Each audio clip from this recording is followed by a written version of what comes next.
अवामी तहरीक पारां सिंध जे विरहाङे जी साज़िशन कराची कमेटी धारनि जी आबादकारी ॿोॾनि मुतासिरनि जी वाह न थियण ख़िलाफ़ हैदराबाद प्रेस क्लब साम्हूं एहतजाजी मुज़ाहिरो कयो वियो। मुज़ाहिरे में औरतुनि ॿारनि वॾे अंग में शिरकत कई। उन मौके ते अवामी तहरीक जे मरकज़ी अॻवान नूर अहमद कात्यार, एडवोकेट गफ़ार मलिक, हुसना राउजो, उमरा समू, राजा अल्ताफ़ ऐं ॿियनि ॻाल्हाईंदे चयो त वफ़ाक़ी तौर सिंध हुकूमत लखे धारनि खे तहफ़ुज़ ॾेई सिंध में आबाद करे रही आहे त वरी ॿिए तरफ़ सिंध जे विरहाइण जी ॻाल्हि कई पई वञे। अॼोको हीअ एहतजाज अवामी तहरीक तरफ़ां कयो वियो। अवामी तहरीक सिंध जे बुनियादी मसइलनि ते गुज़िरियल सॼे सेप्टेम्बर जे महीने में सॼी सिंध में एहतजाज कयो आहे।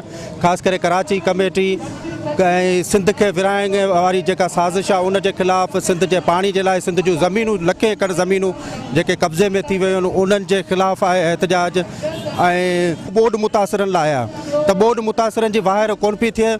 हुते वञनि था बिलावल भुट्टो साहिबु ऐं मुराद अली शाह साहिबु वञनि था।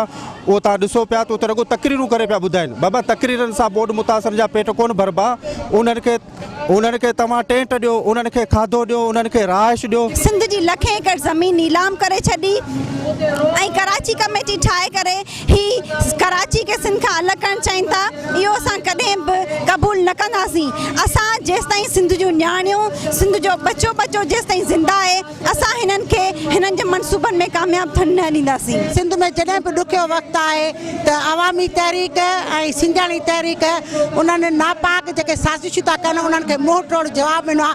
असीं सम्झूं था त ही सिंध लाइ न पर पूरे पाकिस्तान लाइ नुक़सानकार आहे। ही जेकी पीपल्स पार्टी वारा मिली भगत करे कराची खे वफ़ाक़ हवाले करे रहिया आहिनि, इहा सिंध सां हिकिड़ी ज़्यादती आहे।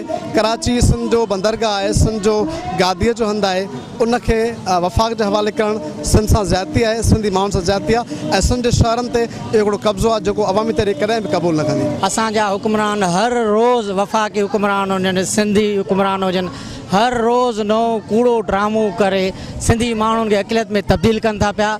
उहे माण्हू वरी जेके कूड़नि ड्रामा ठाहे उन्हनि माण्हुनि जी मुखालफ़त कनि था, उहे साॻा उन जो हिसो ई पार्ट आहिनि वॾा। विज़िट कयो अवामी आवाज़ मीडिया ग्रुप जी वेबसाइट awamiawaz.pk।